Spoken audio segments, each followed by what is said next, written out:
We are live on the Virtual Grip Network, and once again, we hop in the DeLorean to travel back to 1966 for this year's YesterYear Tour Modified, where some of the best Tour Mod drivers will compete for one of the most prestigious and unique titles on the iRacing platform, the Old Red Boot.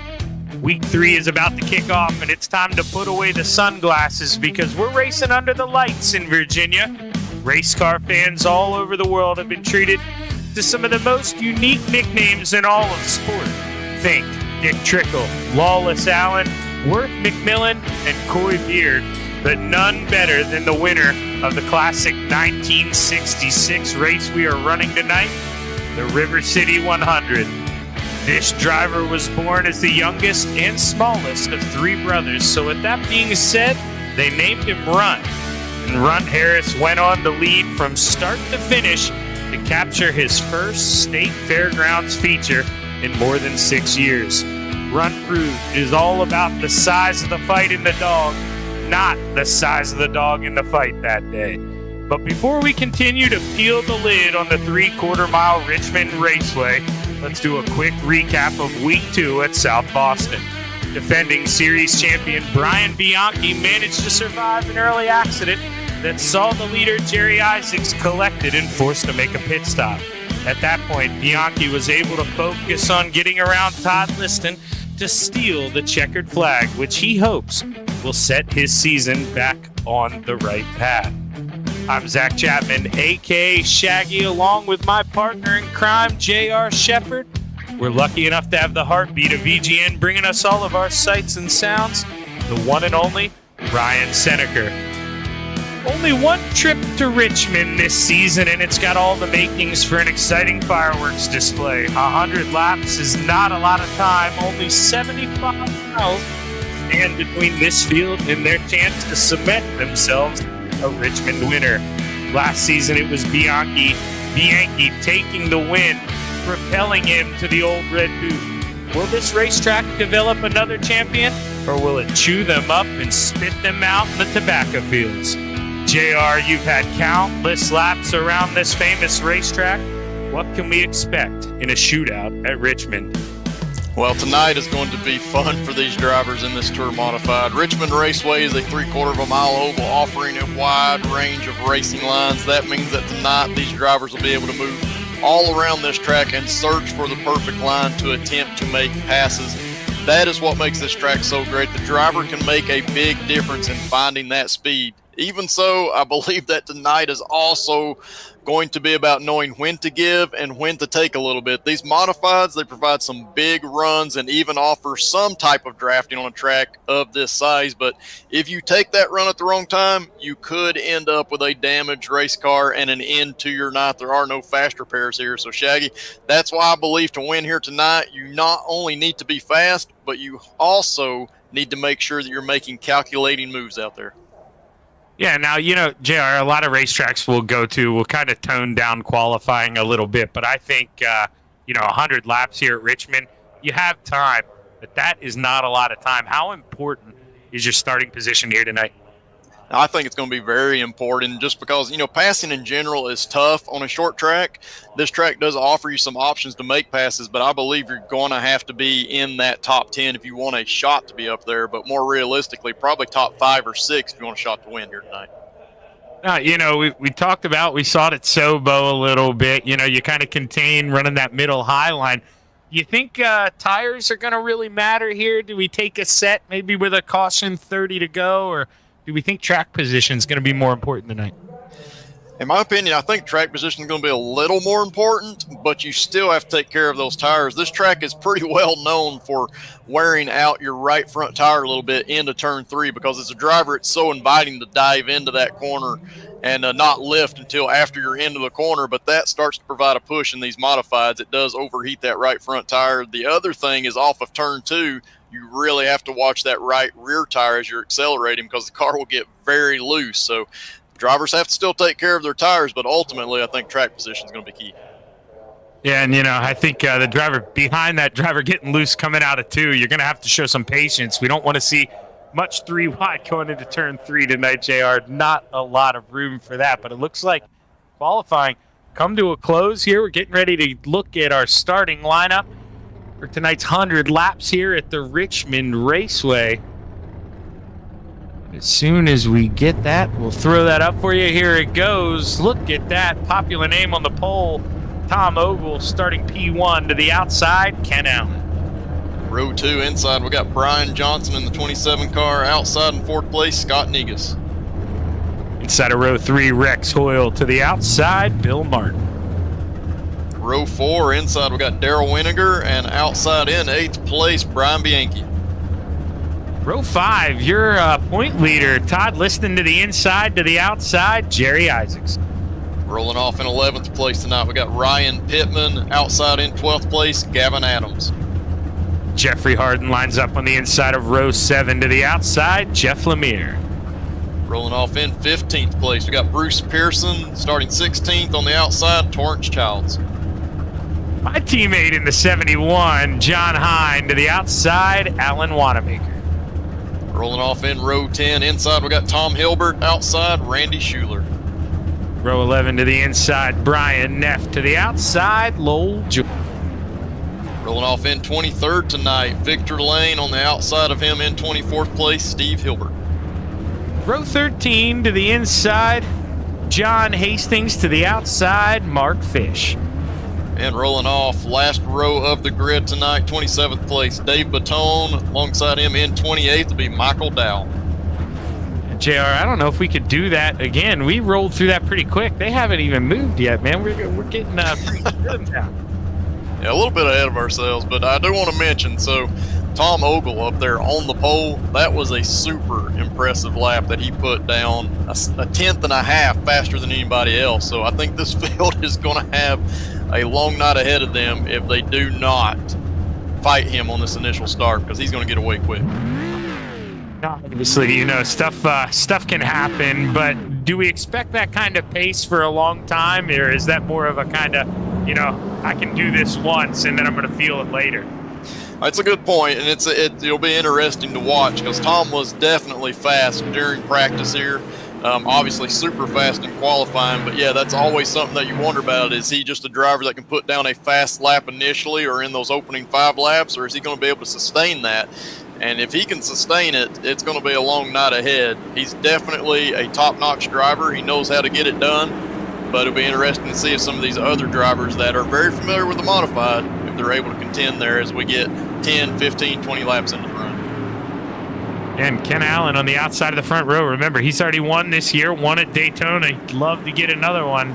Gonna get another lap to think about it. Wasn't too sure. JR, some of these big mile and a halves, they only give us that one pace lap, but I was pretty sure we'd get 2 here. Just 3/4 mile, let the drivers warm it up a little bit. Yeah, definitely. And, it just, for me, every time that, you have some pace laps, it's just a moment to kind of get yourself relaxed, your thoughts collected, and get yourself focused for what you're about to have to do here tonight. And it's going to be a battle all night. These cars are not easy to drive. Drivers are going to have to stay on top of every single correction that they do with the steering wheel, the throttle, the brake, to keep that car moving straight.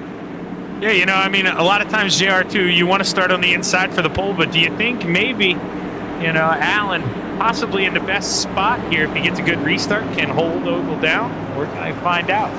Yeah, we're going to find out, but definitely he can be side by side through 1 and 2. He's got a great shot here. The green flag's high. It's ready to fly. We got 100 laps to play at the Richmond Raceway. Good jump there for the 13, and now Allen, he's going to need to slot down in line. Maybe he doesn't want to, though. Rolls that middle, gets that good run I was talking about, but not going to push it too hard. A little too early.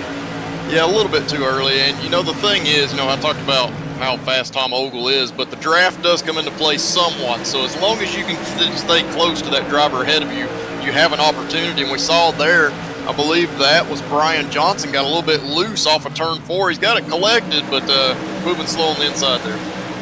And he said it, collected it, but he's lost 11 spots. He started 3rd, back to now back to 15th, make it 12. That's a tough start for him, but we talk about it a lot. It being so early in the race here, you think he upset the tires too bad, or is maybe that just helping him get him warm and he can come back? Yeah, that's the thing with these modifieds is they are super loose super twitchy under cold tires. So you have to remember that when you go green on a restart or the initial start of the race, that this car is going to move around a lot more than it will after, say, about 10 laps. And the other thing, I'm not sure if he did, but one thing to watch is you do not want to touch the apron with your left side tires here in either corner, because it will snap the rear end around very quick on you. And Ryan had a good view of that. Bill Martin used up absolutely all of the racing surface coming off the 2 there. He got so close to the wall. Now Todd Liston gets in the wall. He's a little slow entering 1, and he's going to lose 2 spots. Martin going to get one of those back. Yeah, he is. And, the thing with Todd, it's very easy, and it's hard to describe to those that haven't driven these cars on iRacing, but it's hard to judge where the right side of the car is on there, and you want to obviously use up all the racetrack that you can to arc the car into the corner, and sometimes you get just a little too close to that wall, and the wall will suck you in, and your tires just, make contact, and you cannot get it off. So that's what we saw there a little bit with Todd, but he's got it back going now. Yeah, and not to turn this into a measuring contest, but those F1 guys, JR, they think they got a bad view. Sit in one of these one time. I think your view might be a little harder to see that right front. But right now, Liston, I think after getting in the wall, just trying to nurse that thing there. Going to lose one more spot. But look at Ryan Pittman driving it in, trying to send that thing. He's got it to stick right on that yellow line. Yeah, absolutely. He's a driver that's got a lot of experience when it comes to modified type racing. I fully expected to see him move forward. You can see the speed that he's able to carry just inside to turn 1 there. So he's got a lot of momentum on his side, and he's able to move around. If you notice, he's not running the same groove as the drivers around him. We look back here, we actually see, I believe it's Brian Neff and John Hine going side by side. Yeah, John on the outside just trying to collect his thoughts there. Not going to put up much of a fight there in that Bass Pro 71, but man, the fight's going on there in front. And the double deuce, he's got a good view of it. Yeah, absolutely. And that's the thing is, we talked about being calculating with the moves that you make. Not only do you have to be paying attention to what you're doing, you want to pay attention to what those drivers around you are doing, because there's going to be opportunities that present themselves, lines or lanes that will open up that you can put your car into and make an easy pass. So you've got to be on your toes here all night.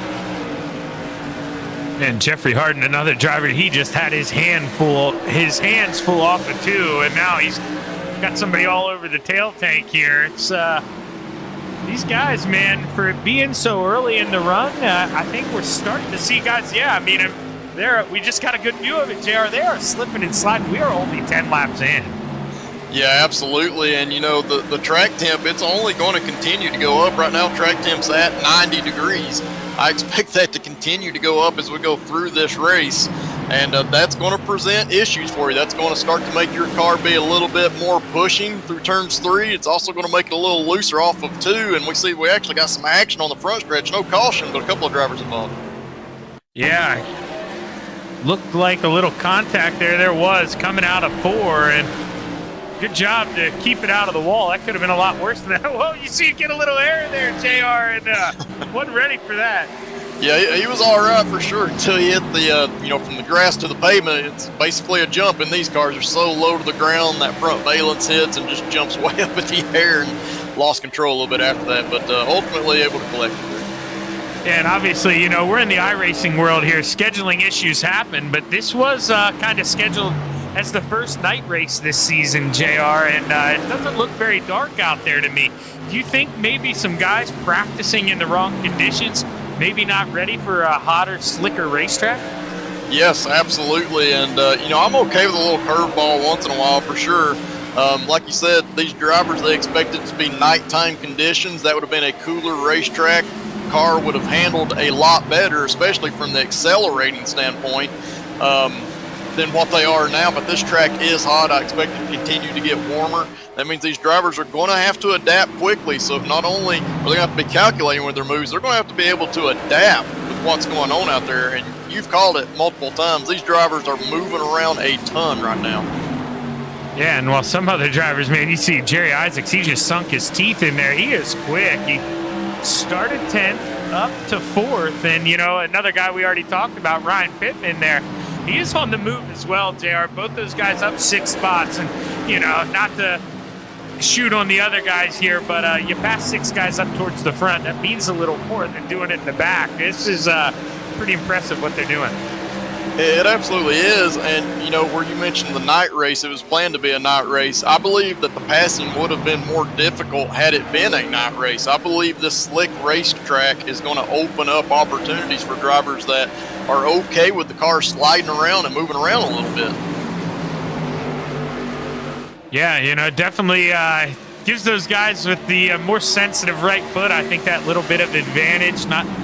You'd be better to explain it, JR, but, the habit, you want to stop that throttle center off. What happens when you pick up the throttle a little too quick? Yeah, you pick up the throttle a little too quick, and, it's surprising. You learn real quick, but it's surprising how quick the rear end will come around without giving you any type of warning. And that's exactly what will happen in these cars, and I believe that's probably what happened. We got a caution out now because of it. The 94 here has spun coming off of turn 2. We'll have to see if he had any help involved in that or not, but yeah, it looks like he was trying to look to the inside here on the 15 and may have just gotten his left side tires, like we talked about earlier, on that apron. As soon as you do, it just de-wedges the car. The car will just naturally spin. You don't have to be on the throttle or the brake or anything. The car will just naturally spin around. And these cars are super low to the ground, so there is a little bit of the bottom of the car grounding out on the track itself and actually sliding on a skid plate. So yeah, that's not what you want to do, but it is super easy to do. These cars are not easy to drive as far as keeping them in the lane that you want to keep them in. I'm going to give him the benefit of the doubt and say that the powdered chocolate was starting to settle and he just needed to shake up the Yoo-hoo a little bit. That's the angle I'm going to take, because maybe Bill, he's going to come in now. He's one of the guys. Might as well, right, JR? It's 1966, unlimited tires. If you spin, if you're loose, you're struggling, you might as well come in here and get some help. Yeah, and I think this is a great opportunity for drivers that are fast. The drivers we've talked about that have been able to make passes and come through the field, they know that they can pass, so might as well come in, see what that tire wear is like, because you have no idea what your actual tire wear is. This could be key for them, realizing that later on they may need to make a second or third pit stop in order to go out there and try to win this race. And you know what? As soon as we see him, or we'll get him later. I wanted to pull up Pittman. Ryan, let's pull up Ogle real quick here. Hey, Tom, Shaggy in the booth, man. You got a copy? Yeah. I'll tell you what, man. Heck of a qualifying lap. Looks like you got a lot of pace. Can we hold on to this thing? Well, I'm not sure how those guys that stopped for tires are going to make out. It starts to get a little loose. We're about four tenths off of what we were qualifying at, so I guess it's just going to depend on fall off. I think if we get another caution, say in 20 laps or so, I'll probably pit, but because it's wearing the right rear pretty heavy in practice. You got any knowledge you want to drop, JR? Yeah, hey, Tom, just wanted to know, we expect it to be a night race. Now it's a day race. Has that changed any of the lines that you're having to run out there in order to make the car work? You got to hug the line way more. I practiced some laps at night earlier, and you could really, like, late apex turn 1 and get a really good run down the backstretch, but I don't know whether you have less turn in the daylight or what, but you kind of have to do just a normal line through 1 and 2. Well, hey, Tom, 1 to go here, man. Go get him. Thank you. 3/4 of the way to go. You got a long way, but you got it. Yeah. All right. Thank you. Yeah, Tom Ogle, man, he's a guy, if you don't watch all the broadcasts on VGN, you need to start, because he is a name in that OPRL Cup Series we do on Sunday nights. Tom Ogle is a phenomenal driver and showing his talents once again here. I mean, JR, I tried to, dull that out a little bit. Being a 10th and a half faster in qualifying, that's something. And the green flag's about to wave. He drops the hammer. We're back underway. And a good restart, man. 0.3 of a second gap. He's got some time to search a little bit. But boy, Jerry Isaacs, he's wasting no time, JR. Yeah, definitely not. Jerry, we saw him in the opening race at Daytona having such a strong run, not getting the finish he wants. He wants to make up some points for that disappointment, so he's charging hard right now, and he clearly has speed. We've seen him have speed in every race that we've ran so far. Yeah, I touched on it a little bit, but, man, it was a heartbreak. Well, he got his elbows out there, a little contact, and boy, man, able to hold on to it. But Isaacs, he's on a mission. You know, last week he was running up front, and we had that wreck in front of him between the lap cars. He was involved, had to come down pit road. That's a big hit in the points. And even though it's not a double points night tonight, you know, only 100 miles or only 100 laps, still, you got to go get them when they're there. Yeah, absolutely. You got to take every opportunity that you can, especially in a season like this where it's the old school type points, old school type racing. We don't have stage points. We don't have green white checkers. You've got to go get every single position you can because you know exactly when this race is going to end and you want to be up front. And you also, not only that, but you want to position yourself into a good lane in case a caution comes out. And this is something you see a lot on short track racing, drivers trying to get into an odd number position so that they'll be on the inside lane. Some tracks you prefer that outside lane, but the drivers they do think about that during the runs, exactly where they're at and what position they need to be in, just in case a caution comes out. No, you're exactly right. I can't tell you how many times that went through my mind last night at Phoenix. You know, that's one of the opposite ones, I think, where you kind of want the high side. You can pinch that guy down through 1 and 2, so it just really mattered. Different strokes for different folks here, but look at the 36. Is that Harden, I believe, taking a peek on the inside? Absolutely, on the inside of Jeff Lemire there, and he's going to make it work. Look like he may have squeezed just a little bit on the Jeff coming off of turn 2, but that's fair in this type of racing. So he's going to continue to move forward, and we've got a couple of drivers. That's Pittman that we see making moves, trying to come back through the front. He's one of those drivers that pitted. Yeah, he is the furthest up of drivers who have pitted. Next would be, let's see, Bruce Pearson there in 13th. So right now on the move, if this thing would stay green, which we know these races have a tendency to do, maybe looking good there for the 08 as he's making another move here. And I think the guys see the tire difference. We're not getting much of a fight here. No, it looks super easy for him. He's doing exactly what Tom did when we interviewed him. He is making sure that, especially entering on turn 1, he is riding right against that yellow line. Now, you don't want to touch it or go below it, but he's riding right on it. And you can see all the drivers that are around him, they're just not able to hold their car down. And as I say that, he's going to try to make an outside line work here. I watched Mark Martin win many times in that Winn-Dixie paint scheme here at Richmond in the Busch Series. He knew how to wheel that thing, and he'd be making him smile right now. He is quick, but right now the 9-ball of Alan Wanamaker, he had a little bit of a hiccup. They both had to check up, and now you see the 08. He's able to make the move, but Pittman not close enough to make. Not quite yet, but the big thing is he's going to look, and he's going to make contact with the 30 going into 3 here, and that's going to bring out the caution. Yeah, I thought he was going to try to get that twofer there, but, you know, whatever you said, when I said he didn't have enough room to make it, it looked like he was going to be patient. But then, man, you feel like Superman with the cape on, those new tires, and just not everybody always aware of what's going on. But sometimes that's just the way it's going to be at Richmond. You want that bottom entry in 3, right? Absolutely, and yeah, it's just a coming together racing type incident, and we can see on the high side up there, Kenny Allen actually getting collected as well. I don't think he has any major damage from that. We'll have to watch and see if he makes a pit stop here, but yeah, he also got collected in this one. And a tough break there for Kenny Allen as we see a leader, Tom Ogle, coming down pit road. Puts Jerry Isaacs out front. Do we have, does Brian Pittman stays out? Let's pull up the, or no, actually better not. I always have a rule with myself. I was dedicated to him, but after the contact, I won't. Let's behave.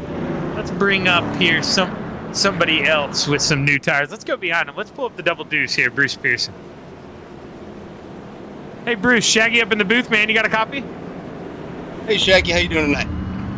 Not as good as you, man. I think you and the gang maybe hit that tire strategy right on the head. Can we go the rest of the way on fuel here if everything goes according to plan? Yeah, I took a little bit of fuel when I took those tires just to be on the safe side, so it should be okay. Well, you know, I mean, it looks like you and, you've been following the 08 around. You guys cutting your way up through the field pretty easy. I mean, do you feel the tire advantage even only after those 20-some laps? Yeah, you do. So we'll see how long we go. I mean, those guys that just now pitted and got some tires, they'll be a little bit fresher than me, but they're a little bit further back, too. Got anything, JR? Hey, Bruce, just wanted to ask you a question based on, you made the pit stop versus the other guys that didn't. Do you think that tires are going to come down and be very important at the end of this race? Do you think it's going to be more about track position? Oh, man, it could be equal, JR, but the guys that are really good at taking care of their tires are going to be an advantage. The right rear's wearing pretty good, though, so we'll see how hard you have to fight to get by people. That'll dictate how bad those tires go away. So are we thinking the 100-lap BRL every Saturday night guys maybe have an advantage here, only one set of tires? I agree 100%. All right, well, hey, go get him, Bruce. We'll be rooting for you, man. Thank you, sir. Hey, he said it, I didn't, JR. Yeah, and that is an advantage if you race in a league where pit stops are not really allowed. Not allowed, but don't have tire sets in the pits, so there's no reason to come in and do anything. You've got fuel. You're not allowed to take tires. They have a big advantage because they're used to trying to take care of their stuff and their equipment and getting it to last throughout that whole race. So a big comment right there, and we'll see how it plays out for them. Pace car pulls off. Wait for the 51 to drop the hammer in the restart zone. He does. We're back underway. Now Isaacs, I think, gotta root for a long green flag run here, JR. Make those guys behind, use up those tires, and maybe if we get one more caution, everybody will need to pit. I think that's got to be the attitude of your Isaacs. Yeah, absolutely. I think this is all about track position. We know he has speed. He's now up front with that track position. And I think in his mind, even if he gets passed by one or two of these guys with the fresher rubber, he's still going to have a net gain. And just like you said, if we get a late caution, then everybody's probably going to have to pit. And you may even get some of these guys that pitted early say, I'm going to stay out, and you're going to have fresher rubber than them. So there's going to be a lot of strategies we're going to have to watch here, but it all depends on whether or not we get cautions in this race. Yeah, and even the guys that pit there, you're seeing the different strategies. It looks like Pittman, he is out there running qualifying laps. He's already up to third. He is a rocket ship. Meanwhile, the guy we just talked to, Bruce Pearson, just letting those new tires kind of stick around, hang around that top five, just make sure he can see those guys, knowing he's going to have to benefit here later. Yeah, and I think it's super smart, Bruce, trying to do that because Richmond's kind of notoriously being known as a track, you'll have a couple of cautions, but then you get really long green flag runs. This is a short race, so we could very well go the rest of the way on green, and if we do, drivers like Bruce that are taking care of that right rear tire are going to have a lot more grip at the end of this run. Yeah, and I think the old school rules kind of add to that, JR, because, it kind of takes out the old adage, cautions breed cautions. This kind of single files them out a little bit, gives them a chance to regroup and maybe reassess where they were at rather than driving into turn 1, 2, and 3 wide right away. Yeah, we've got, I didn't know if a caution was going to come out or not, but John Hine did everything he could, definitely showing his dirt track background there, being able to try to save that car, but eventually went around and collected a couple of guys, and I was waiting forever for the caution to come out there. Yeah, man, two guys that are familiar with each other here, JR. The one pays the other guy's bills sometimes. Little contact there between Lowell and John, and man, was that Negus then who was collected pretty hard? That was a big shot. Yeah, I think it was, and it's, again, we've talked about it. It's hard to tell on screen exactly where those cars that are spinning are going to go, but not only that, when you're inside the cockpit of these modifieds and you're right behind somebody, you cannot see anything, especially with that air cleaner that sticks way up in the air. So he made a move to try to move out and be able to have vision, and when he moved out, that's exactly when John Hine came back across the track. It's just extremely bad luck there for Negus. He had a lot of speed tonight. Yeah, and John having to pit at that awkward time. He's going to go a lap down. He's still sitting on pit road. Some of the guys are hopping down pit road, not as active as it has been, JR. We just had that caution a couple laps ago. But at the halfway point, if, you haven't pit, guys like Alan Wanamaker, he's going to come down pit road, get him Victor Lane there in the 10. He's going to come down and get some sneakers. This is, I think, with how important we've seen track position, I don't know if you want to come down pit road here in the second half of the race. Yeah, it's tricky because you have said it correctly. It's hard to pass out there. You can pass, but it is difficult. Track position is going to mean more, I think, than tires. But if you're one of these drivers that's come somewhere in the middle to back half of the field, I think this is probably a decent time to pick because it's right at halfway. You know exactly what you did to your tires during the first half of the race. You know if you did well enough in conserving them or if you need to conserve them better, so you can come in and get a second chance here and maybe even make up a lot of positions.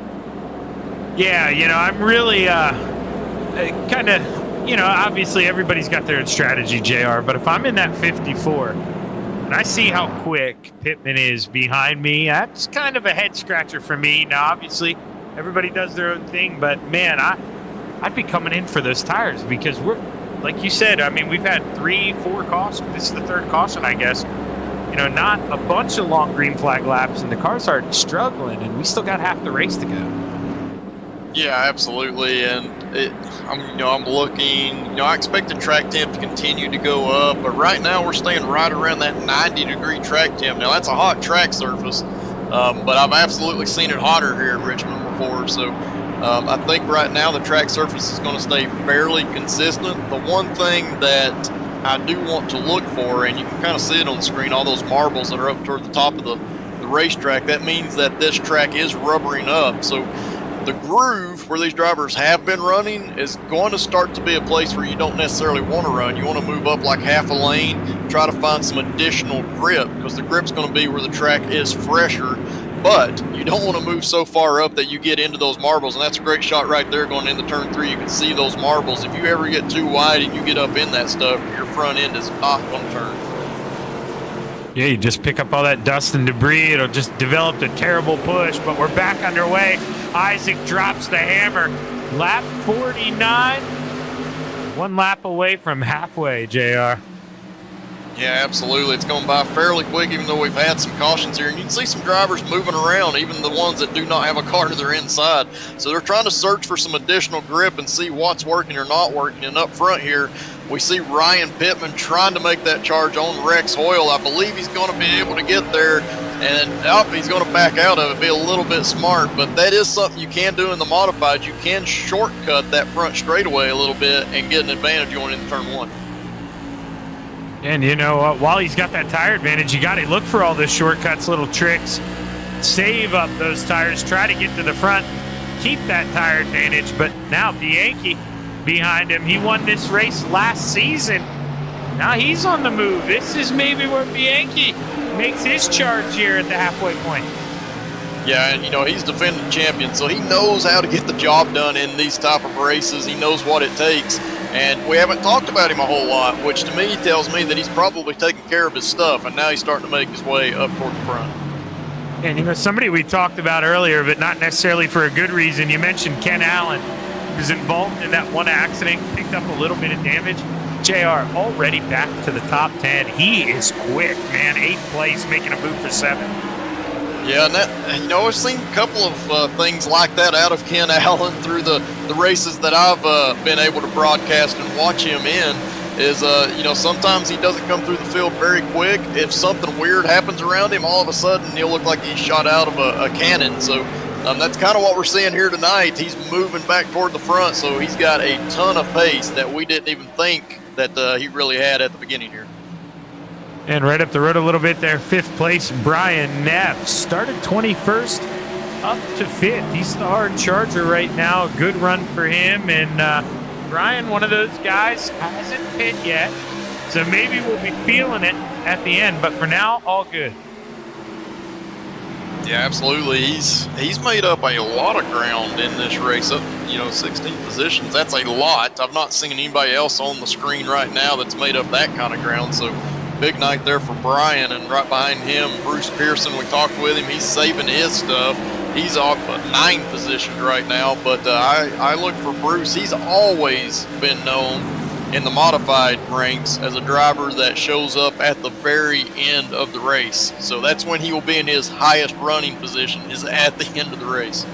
I mean, I think that dog's the trick. If you're battling with him for 3rd, you don't want to knock that cute little dog off the podium. I think that's the big trick. I didn't mean to give everyone the secret here, Bruce, but I think we've got a little battle brewing up here for the lead too, because Pittman, he is tugging on that leash all over the back now of the 51. may have a lead change here in the next couple laps, JR. Yeah, absolutely. Like we know Jerry, he's on the older tires. He's been out there the whole time. He's taking care of them because he clearly has pace. He's pulling away from the rest of the field. But Ryan Pittman has more grip. And you see him, he's going to make that dive to the inside there. They almost came together to give each other room. But ultimately, Ryan has more maneuverability in his car because of that fresher rubber. It's not necessarily that he's got faster lap times, but he's able to turn that car and put it into places that Jerry just can't right now. Yeah, I think he scared the you-know-what there out of the 51. He drove up the hill in 3 and 4, and, well, that opened the door in 1 and 2. And now Pittman, this is where, JR, don't be modest. You found yourself out front many a time. How do we show some discipline out there? What's the trick to not pushing yourself too far and opening up that gap too big? Yeah, you're really going to have to watch your intervals, which you can pull up in car and see what that distance is. My preference on a short track is to do everything you can to get close to a half-second lead, just because you do not want contact from behind. Normally when you start saving your stuff, that car behind starts trying to lurch into the corner or try to make a late move into the corner on you. So I like to have close to a half-second gap. Once I get there, I dial it back, and I'm just doing everything I can to maintain that gap and take care of my tires. Okay, so that's the trick. You don't want me close enough to you that I can move you up out of the corner entry. I got you. Okay. I'll have to try to work on that a little bit. Man, right now, is that Alan Wanamaker looking to the inside? It is. He's one of those guys just pit for those tires and paying off right now for the 9-ball. Yeah, and that's where I really felt like at the halfway mark, taking the tires versus drivers who have not taken tires, it's going to be a huge advantage just because this is when the tire wear really starts to show up. I know drivers are slipping around and sliding all race, but this far into a run, this is when it starts to show up, and that's why those drivers that pitted look so much faster right now. And a lot of times, like we talked about just a little while ago, it's not necessarily that you're extremely faster in lap time, it's that you can control where your car goes in the corner. You can make it go where they're not able to, and that ultimately allows you to make a cleaner pass.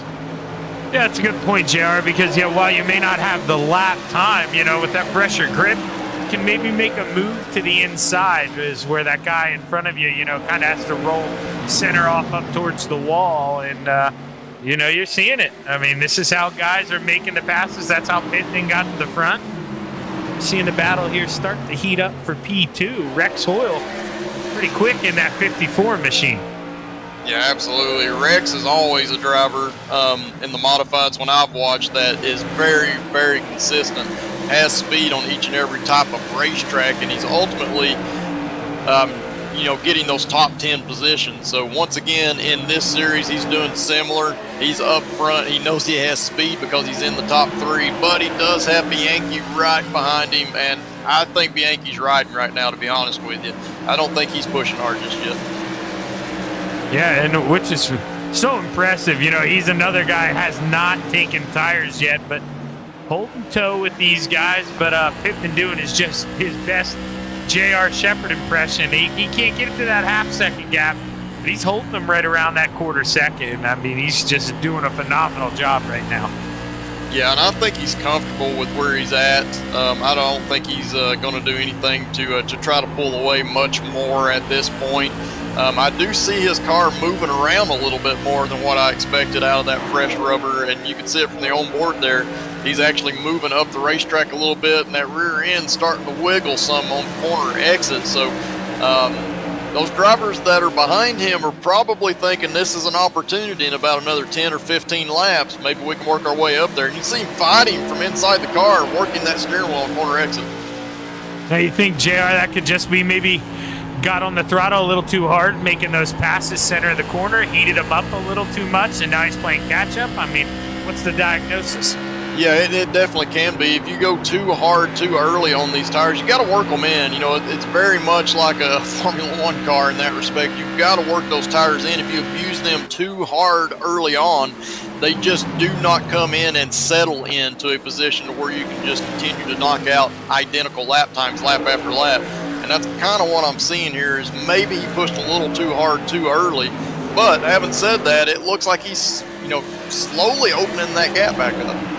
Yeah, and I think if anything, you know, it allowed the second through fourth to tighten up a little bit. We've seen Hoyle maybe trying to make some moves, and Isaacs having to drive a little more defensive now, JR, going a little lower on corner entry. And, you know, you sacrifice that entry, you're going to be fighting to pick up speed the whole way through the rest of the corner. So best thing for Pittman, maybe slow them guys down, have them battle behind.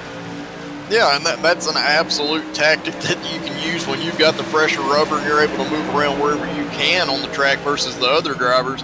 You can definitely slow that pace down, and that's what I always like about being the leader in the race. You can control what kind of speed that you're running, and it's not easy to do, but the good drivers are able to control that pack, and if you can slow those guys down behind you, you can bunch up second, third, and fourth place and really get them racing one another. And in return, it could open up a big gap between you and that second place car. Yeah, we're coming out of 4, JR, here. We're 3/4 of the way through. We're on lap 75. The pay window is open, and right now, if you're back there fighting outside of the top 10 and you've got fresh tires, you got to go. You can't wait anymore. No, now's the time to go for sure. This run has shown to be the green flag run that we were talking about that you get at Richmond, the longer run. So at this point, you know there's 25 laps to go. We're coming to the line here. It is go time. You need to go get everything you can, because even if we get a caution at this point, it's not really going to matter if you're way back in the pack. You have no chance. You've got to get some type of position on the other drivers. Well, you just answered my question kind of, JR, because I was going to say, let's say we get a caution right now. What spot? I mean, where are you willing to come in the pits? Maybe 15th, but here it goes. Isaac to the lead. Oh, he drove that thing wide. He got the elbows out contact.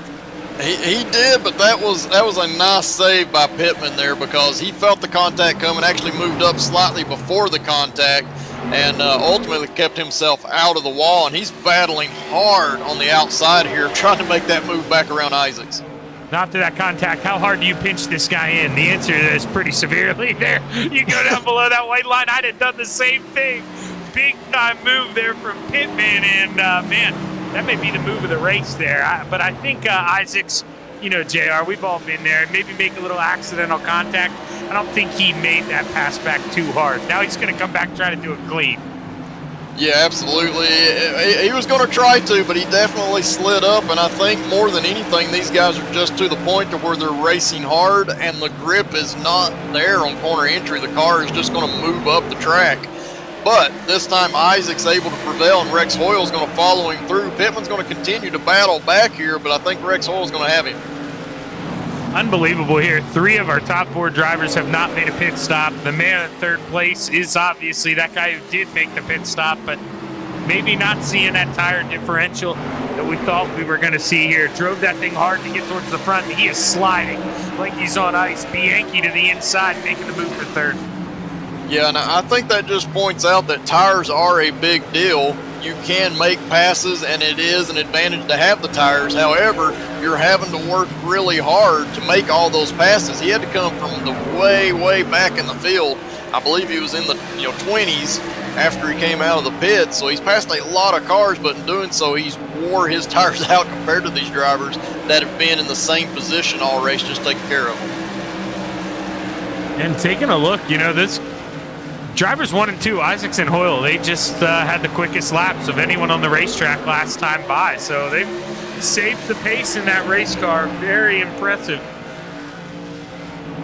Yeah, absolutely. These 2 drivers, they look extremely equal right now. And we know Pittman back there, he's still in third place. He's about 3/4 of a second back. The one driver I was wanting to watch for was Bianchi, but right now he's been overtaken by Thomas Ogle. So Tom has moved up into 4th spot. Great minds think alike, JR. He was on the outside trying to make a pass for third. I had to rewind it for myself. A little contact between him and Pittman, and he went up the hill, and that was enough to move him back to 5th. But it seems like he's got some pace. He was trying to go around the high side, but we saw the battle for the lead earlier. Not easy to do. You can't really expect the guy on the inside to keep it locked down the whole way through the corner anymore this late in the race. No, absolutely. And, you know, you talked about the pay windows opened up. These drivers are pushing hard as we see Ogle to the inside of Pittman now trying to get that third spot. But, yeah, and you see Bianchi right there, or Bianchi, excuse me, go into the corner really hard and get loose. And that's what these drivers are doing. They're pushing hard. The grip level is not there, and that's why we're seeing some mistakes. And unfortunately, it may only take just one mistake for you to get past, and then you're going to have a hard time trying to make that position up. Pittman continuing to fight hard, but see Bianchi there, he's continuing to have that right rear hung out through 3 and 4. Yeah, he is, man, taking out the laundry there through 3 and 4. But I'll tell you what, you better keep an eye on that third place man, Tom Ogle, because he is coming. If these two guys in front start battling, he's got a little fresher tires than them. Remember, he was leading early, had that good one-lap pace, JR. He's making his way back towards the front. Yeah, absolutely. And the thing about these type of cars, the modifieds, the SKs, or the Tour modifieds, when you get the drivers side by side, oh, Tom gets on that yellow line, gets a little bit loose. That's going to let Pittman get back by him. But once you get drivers side by side in front of you, it slows their lap time down a lot, and you're actually able to get the advantage through the draft to get back up to them. So it is an advantage if you can keep them in your window. Liston there, it looked like maybe he made a little contact there with the 60. Remember, Liston, your point leader, knows it's important these finishes. He gets himself into the top 10. Not a lot of race time left. And Tom Ogle, my apologies for jinxing you there. I should have known better. Yeah, he's falling back now to 4th spot, but he's still within, you know, reach of the leaders, and I think he's going to be able to make that pass back on Pittman. Indeed, he's going to go back to the inside, going into turn 3 right now. So he's getting this move made back again. Pittman's going to pitch him down as much as he can, but Pittman's having to wheel that thing. His car is on top of the track. It is not hooked up at all. No, I mean, you could see it there. He drove that exactly how he needed to, pinched him down.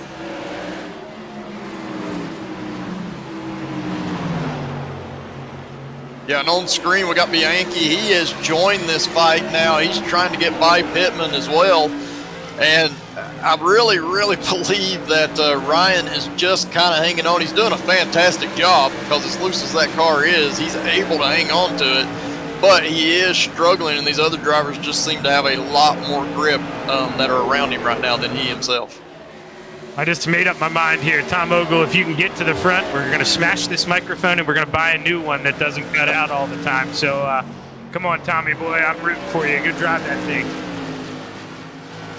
Yeah, he's moving. He's about 3/4 of a second back from these leaders. Leader, get sideways. Look at this. Look at this. Tom Ogle trying to split. Oh, no. Oh, man. Yeah, Shaggy, all 3 of them just trying to go for it there. They knew it's the closing laps. That was the opportunity. Just all came together. And, man, that's a big, big wreck. Ryan Pittman doing a great job to get by that as well as Bianchi, but top 3 taken out in that one.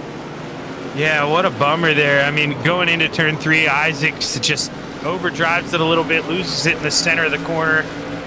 Contact in there from Rex Hoyle, and as Ogle tries to go in the center, Hoyle's kind of coming up a little bit. They both fight for the same real estate. That's just, you said it the best, JR. I mean, they're trying to win. Not a lot of time left. That's the move you got to make.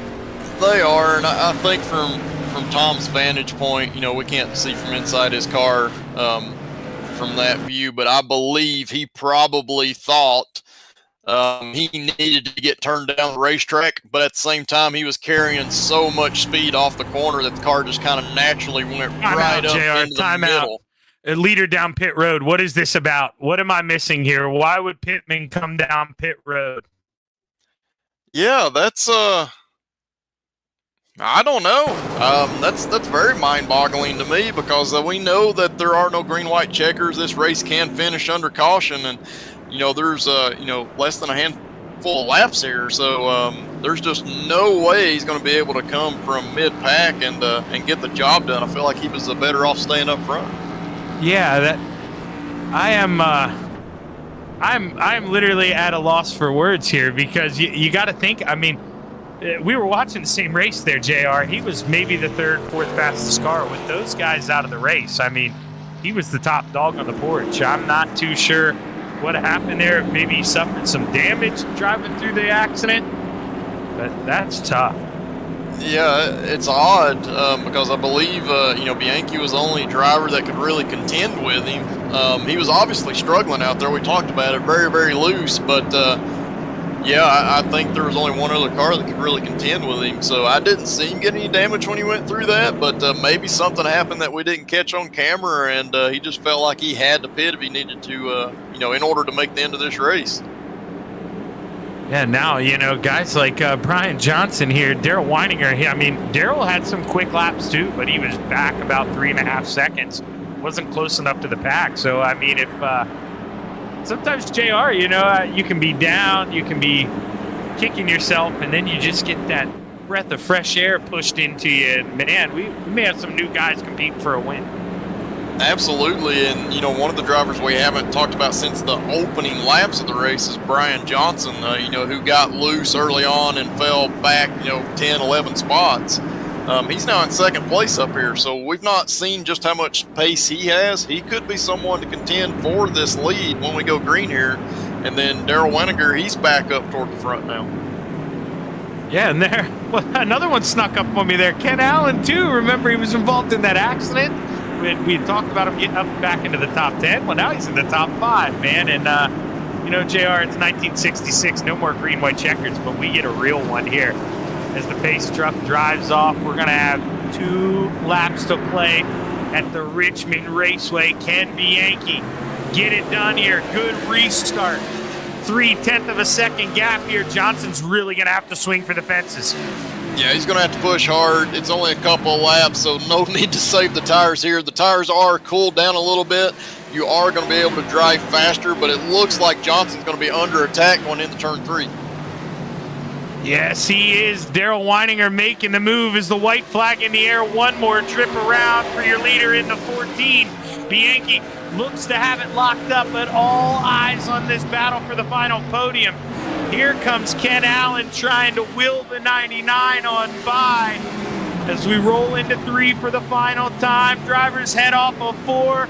Checkered flag waves. Bianchi gets it done, followed by Daryl Weininger, Brian Johnson, Ken Allen, and the double deuce, Bruce Pearson. Your top 5, JR. You nailed this one. A couple cautions in the beginning. That long green flag run. Then we had a nice little sprint to the finish. Absolutely, and overall, good race from these drivers. The big mover, or the big driver that I kind of watched for there at the end, though, was Todd Liston, the point leader. He was not up inside that top 10 until the last 20 laps or so, and he comes home in 6th place. So great recovery there. Yeah, huge, and right behind him, he was leading the Rookie of the Year standings. I mean, we'll go through all of it later, but Jeffrey Hart finishing 7th here, and winner of the Rookie of the Year gets invited back to this thing next year. So that is a big deal all amongst itself. But we're going to let Bianchi have a little fun, do some more donuts, maybe go grab a glass of water, and we'll be right back here on the Virtual Grip Network with your rundown and your interviews from your top 3. Stick around.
We're back live on the Virtual Grip Network. And man, Brian Bianchi, Merry Christmas. An early back-to-backer for him. It looked like he was going to have to settle for fourth place, but steals the checkered flag there in a little awkward fashion, but he had to hold on to it there for the green-white checkered. Let's take a look here at the rest of the running order. Daryl Weininger steals P2. Brian Johnson third. Ken Allen, a close P4. Bruce Pearson rounds out the top five. Your point leader coming into tonight, Todd Liston, sixth. Jeffrey Harden, seventh. Tom Ogle, eighth. Mark Fish, ninth. And John Hastings rounds out the top 10. Yeah, coming home in 11th place tonight, Steve Hilbert. Torrance Childs had come home in 12th. Ryan Pittman, we saw the charge there at the end. Not sure why he pitted, but comes home ultimately in 13th place. Jeff Lemire, he'll come home in 14th. Rex Hoyle ran up front a lot in this race, comes home in 15th place. Gavin Adams, he's the first car one lap down in 16th. Tom Hilbert comes home in 17th place. Randy Schuler, 18th. Victor Lane in 19th. And Michael Dow will come home in 20th. Rounding out the back third of the field here, Alan Wanamaker comes home in the blackjack spot. Jerry Isaacs, 22nd. Brian Neff, 23rd. William Martin, 24th. Lowell Jewell, 25th. John Hine, 26th. Scott Negus, 27th. And rounding out the field, not even making the start there from what I see, David Batone. But now, JR, this is that moment everybody out there waits for. We get to interview our top three, and I think we've got Brian Johnson making his way on up here to the booth. Hey, Brian, Shaggy in the booth, man, you got a copy? Yes, sir. I'll tell you what, man, an eventful race. We saw it was a sketchy opening couple laps there for you. You got shuffled to the back, but, I mean, how were you able to calm that thing down and get it back up to the front? It was pretty hairy in the beginning. I had some issues with visibility. That's why I was struggling there. But once that issue went away, the car felt great all day. Oh, man, it looked pretty good. Were you did you have big eyes there on that final restart? Did you think maybe we stood a chance to go up there and steal that thing from Bianchi? Or were you just trying to hold on? I'm glad y'all let me catch my breath. I was not breathing those last two laps. Oh, man, I bet. But it was an exciting finish, and, I don't know the best view. Did you have a good view there of the leader incident there with a couple laps to go? Did you get to see that go down? I didn't quite see the whole thing. Most of it happened before I rounded the turn, but I saw two cars down on the inside, and I was like, oh, no, what happened? Well, that's probably good on you, man. We didn't get to ride on that in-car cam, but I was wondering how close you were to missing the mayhem, but we're glad you made it through, parked that thing on the podium. Great run for that 27. You got anybody you want to thank, Brian? Thank you. I need to thank my sponsors. I need to thank my buddy Survival Viper, and then also my good friends over at Fading Chaos, the metal band. They helped me cover my cost to run an iRacing, so thank you very much to all of them. And thank you to Texas Speed Sim Racing for being behind this, and all of you guys in the broadcast booth, and Lowell, and then we got Alan with race control and covering all and putting all this on. I'm sorry, guys, I'm out of it. Thank you so much. No, hey, heck of a run there, BJ. Congratulations on the P3. I hope we get to talk to you again here soon, man. Heck yeah, good broadcast. That's Brian Johnson, our third place finisher. And now, JR, you get the man who finished P2. We know him pretty well. Who you got? Yeah, I got Daryl Weininger here. Hey, Daryl, man, congratulations. You started seventh in this race, obviously moved up, finishing second position. I want to ask you, though, how tough were these cars to drive around this track tonight? We saw a lot of drivers with their hands full. Well, I tell you, we were talking in practice that a lot of us practiced last night with the settings, and it was at night. And when we showed up and the sun was out, I was like, "Oh my gosh, this is a lot different than what I practiced." Yeah, absolutely. Yeah. We had a couple of guys mention that to us, and that had to be a little bit of a shock, right? It really was. It was a totally different experience during the day. All right, man. You came into this race, I believe, 11th place in points. You're obviously going to move up several spots. You've had speed every time that we've seen you. Had some things not go your way in the season so far. But what are your thoughts moving forward in this? Well, I I screwed it up last week. I struggled on my restarts all race at South Boston and screwed a bunch of people up, and I really apologize for that.